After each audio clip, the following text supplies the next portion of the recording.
아멘. 여러분, 오늘은 빌립처럼 결단합시다라는 주제로 함께 말씀을 나누고자 합니다.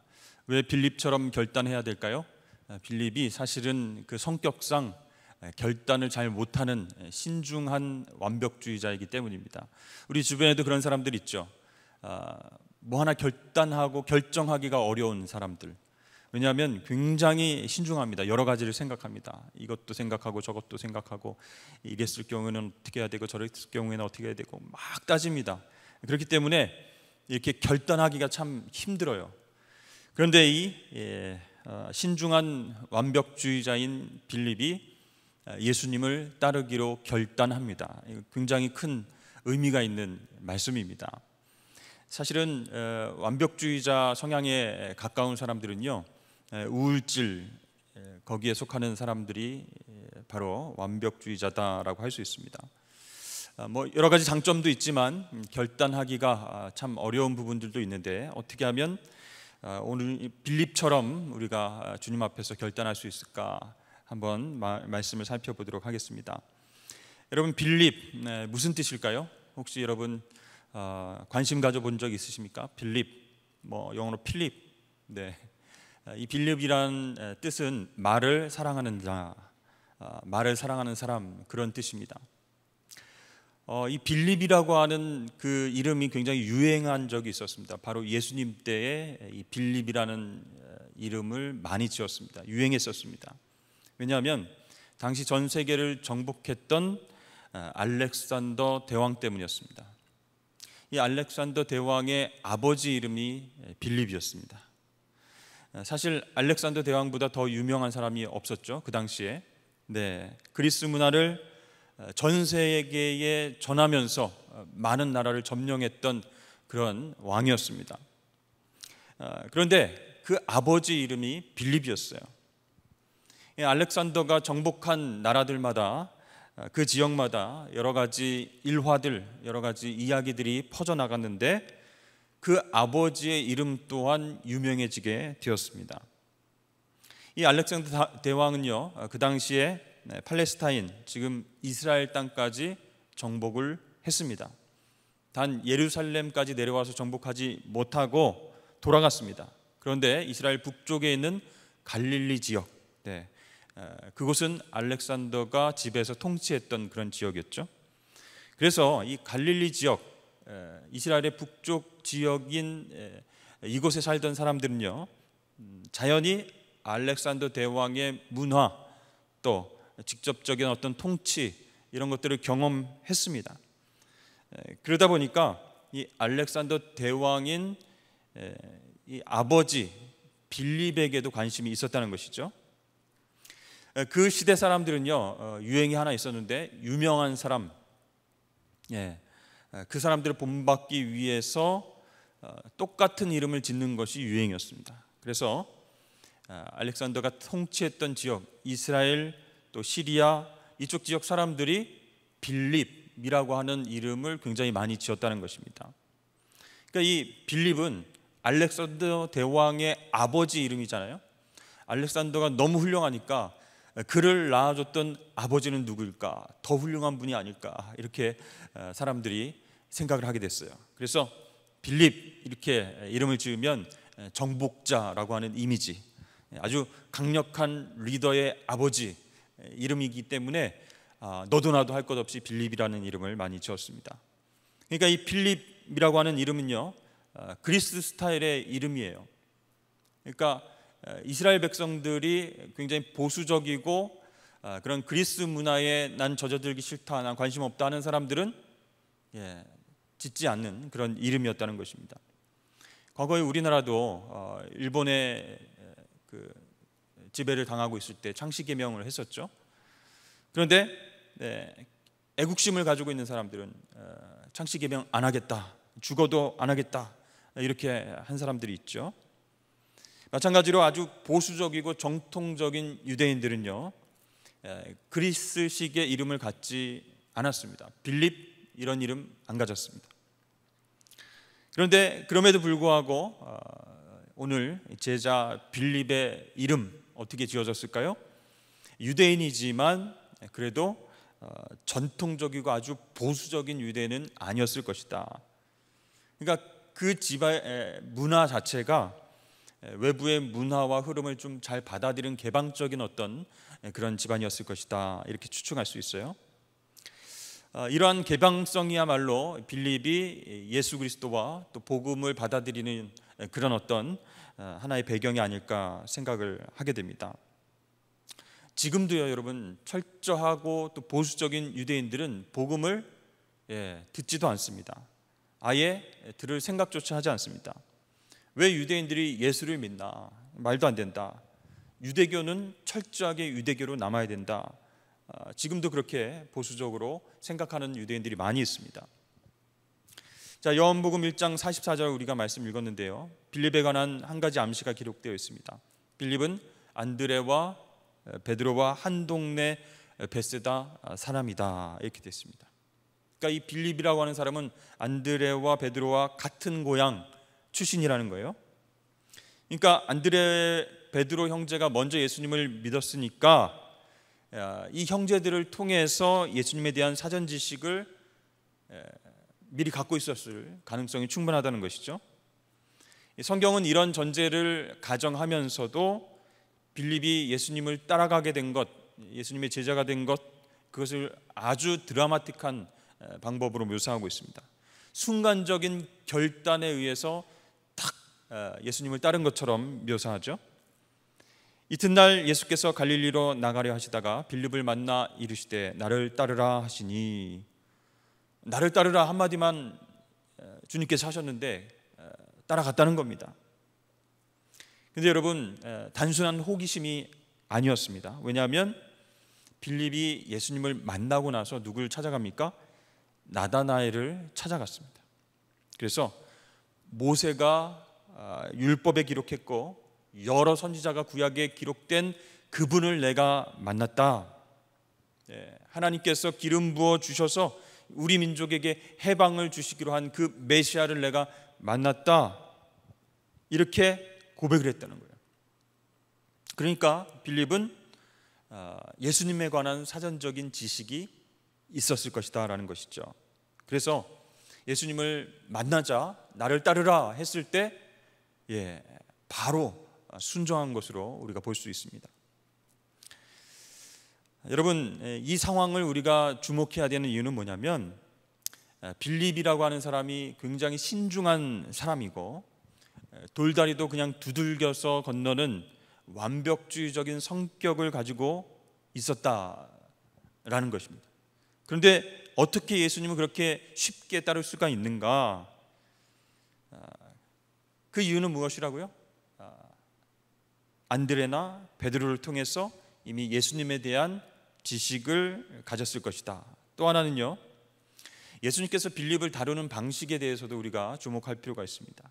만약 예수님께서 정말 신중하고 완벽주의 성향을 가진 이 사람에게 너 나를 따라올 건지 안 따라올 건지 며칠 시간을 줄 테니 결정해봐, 생각해봐, 이런 식으로 예수님 말씀하셨다면 빌립은 평생 예수님 따라 나서지 못했을 것입니다. 근데 여러분, 예수님은요 정말 그 사람에 꼭 맞는, 그 사람의 성향과 성격과 모든 것에 맞게끔 부르고 계신다는 거예요. 그 사람의 기질에 적합한 방식으로 접근하시고 만나주셨다라는 것이죠. 다 똑같이 만나시고 부르신 게 아니라는 겁니다. 이 다혈질의 베드로는 어떻게 만나주셨습니까? 이 베드로가 열정이 있지만 또 쉽게 좌절하고 쉽게 상처받고 낙심하는 그런 성격이었어요. 이런 베드로를 만났을 때 예수님께서 뭐라고 말씀하셨습니까? 너를 장차 개바라 할 것이다. 바위, 그죠? 든든한 반석, 네가 그렇게 부름을 받게 될 것이다, 이렇게 말씀하셨어요. 여러분, 이 베드로의 이미지하고는 완전히 좀 다르죠? 그러나 그 예수님 말씀 베드로에게 희망이 되는 말씀이었다는 거예요. 나 같은 사람이 베드로가 된다고? 반석이 된다고? 감정의 지배를 받아서 계속 왔다 갔다 하고 실망하고 좌절하고 화내고 이런 내가 묵직하고 든든한 바위가 된다고? 이렇게 예수님께서 자기 자신의 가능성을 보시고 그렇게 접근을 하시니까 베드로가 예수님 말씀에 아멘 하고 순종을 했던 것이죠. 또 안드레, 또 사도 요한을 만났을 때는 예수님께서 어떻게 부르셨죠? 네, 너희가 원하는 것이 무엇이냐, 무엇을 구하느냐 이렇게 물어보셨어요. 그때 그들이 주님 어디에 사십니까? 이렇게 물어봅니다.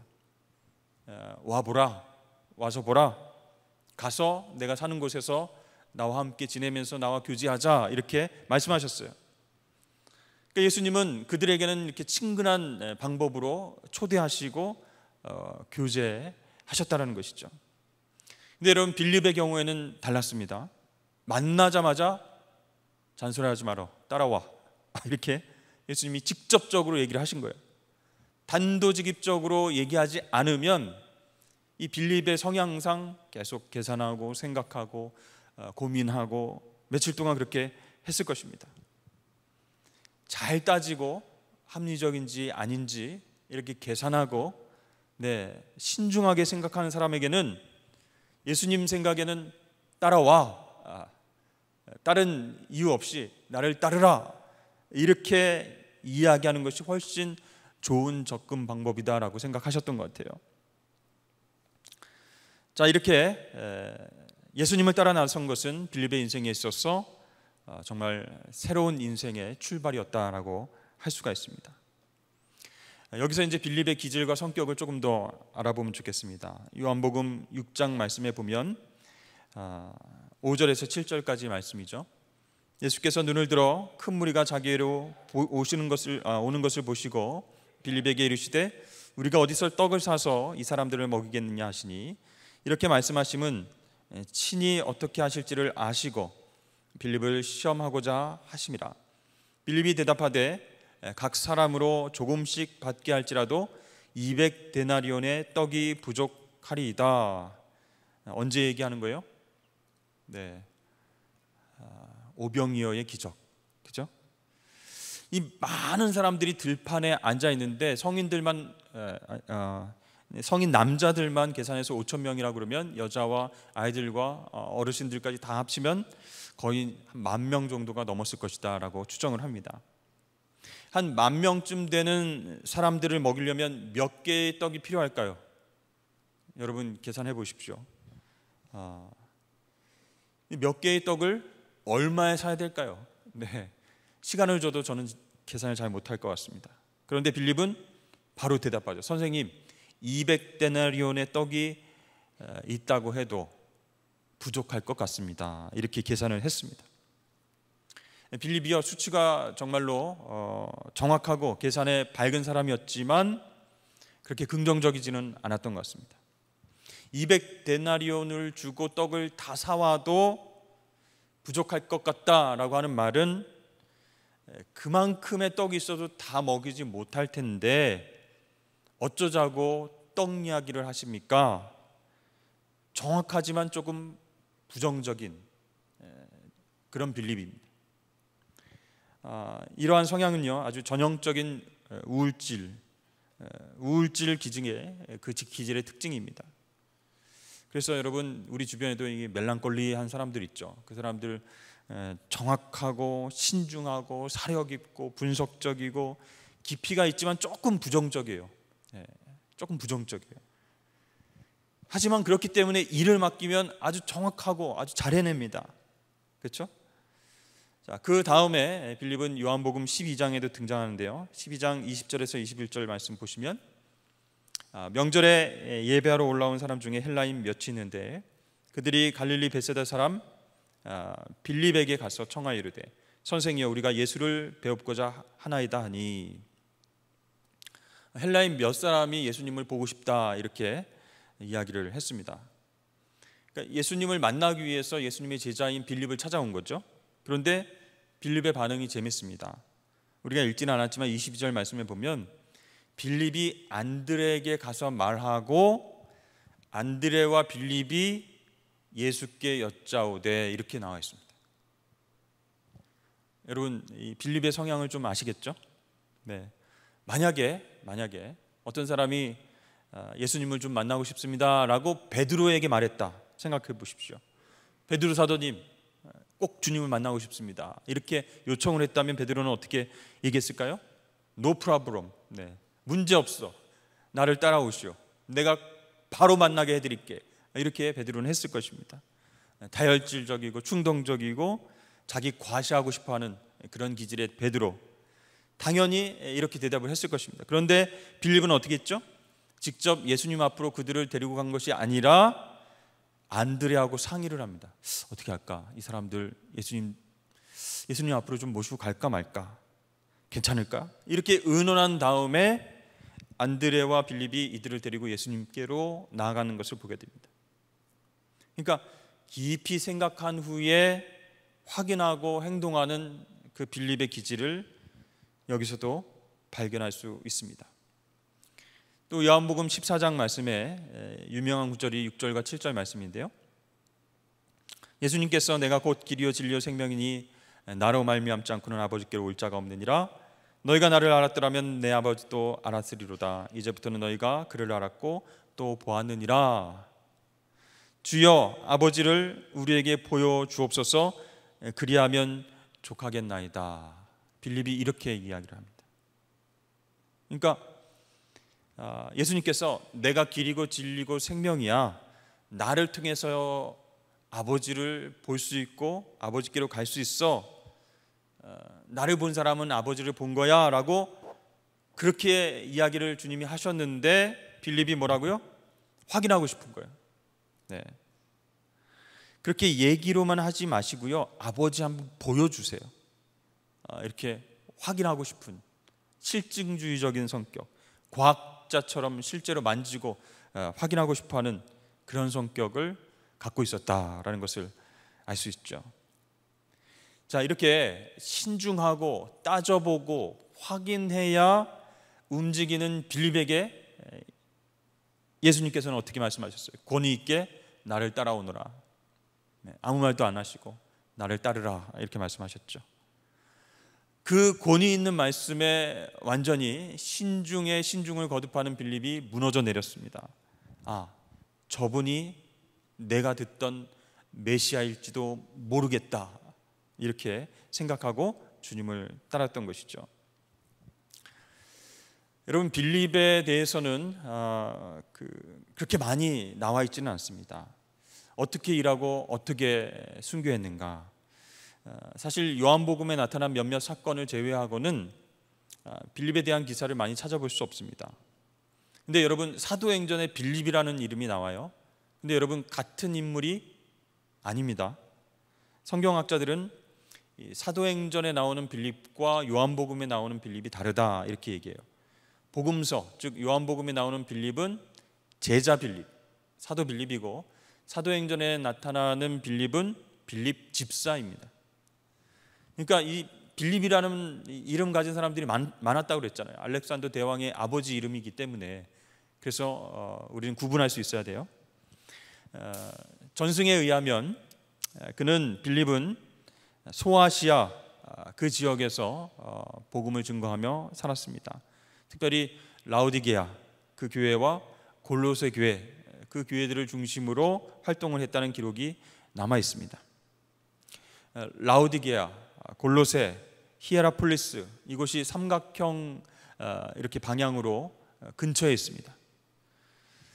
세 곳은요 금방 오갈 수 있는 가까운 거리에 있었는데요, 지금도 그 지역에 가면 파무칼레라고 하는 유명한 온천 도시가 있는데, 석회암들이 하얗게 돼가지고 정말 장관을 이루는, 눈에 다 덮인 것 같은 착각을 일으키는 그런 아름다운 온천 도시입니다.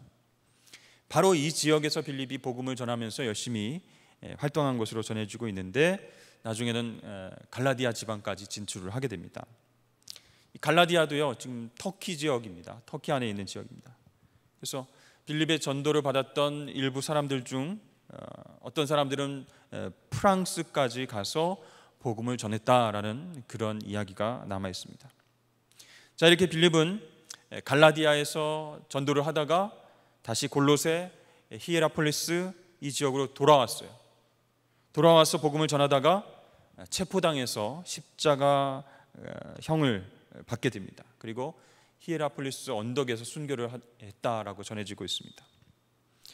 지금도 그 지역에 가면 사도 빌립 순교 교회라고 하는 교회가 남아 있습니다. 그래서 그 자리에 순례객들이 와서 경건하게 무릎을 꿇고 기도하면서 이 사도 빌립이 걸었던 그런 인생의 발자취, 복음 증거의 발자취를 기억하고 있는 것이죠. 여러분, 우리가 여러 명의 제자가 있지만 이 빌립의 인생, 빌립의 어떤 제자됨, 이것들을 생각하면서 그의 삶이 우리 가운데 남겨준 교훈이 무엇이 있을까? 모든 기질에는 약점과 장점이 있죠. 그런데 그 약점을 극복하면 장점이 될 수 있습니다. 빌립의 어떤 인생에 있어서 우리가 배울 수 있는 교훈, 첫 번째는 좋은 친구들을 곁에 두었다는 거예요. 항상 좋은 친구들이 있었어요. 요한복음 1장에 보면 나다나엘, 그렇죠? 예수라는 사람을 만났는데 이런저런 이유로 메시아 같다라고 하는 내용을 친구인 나다나엘에게 이야기하면서 대화를 나누는 것을 보게 됩니다. 또 헬라 사람들이 찾아왔을 때는 안드레와 함께 대화합니다. 여러분, 이렇게 그 주변에 친구들, 좋은 친구들이 많이 있는 것, 그것은 우울질의 전형적인 어떤 소극적인 성격이 있지 않습니까? 그것을 극복할 수 있는 계기가 되었던 것 같아요. 주위에 좋은 친구들이 있으면 빌립을 위해서 기도해주고 또 빌립이 고민하는 문제들도 쉽게 결정할 수 있도록 도와줄 수 있었기 때문이에요. 우리에게도 이런 좋은 믿음의 친구가 필요하다는 겁니다. 믿음의 여정에 있어서 여러분, 친구가 많을 필요가 없어요. 예전에 우리가 학교 다닐 때, 중학교, 고등학교 다닐 때는 막 무슨 짱 해가지고 친구들 많이 막 끌고 다니고 우르르 끌고 다니고 하는 친구들 굉장히 부러워했잖아요. 근데 여러분, 다 필요 없습니다. 나중에 가면요, 진짜 친구들이 아닌 게 드러나게 됩니다.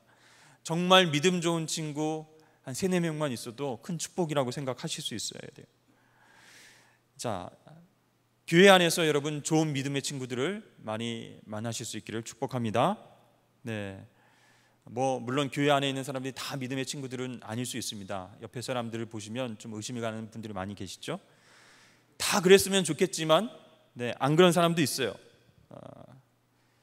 그러나 여러분, 정말 우리가 객관적으로 봤을 때 기도하는 친구다, 나를 위해서 기도해 줄 수 있는 친구다, 몇 명만 있으면 우리가 힘을 받을 수 있다는 겁니다.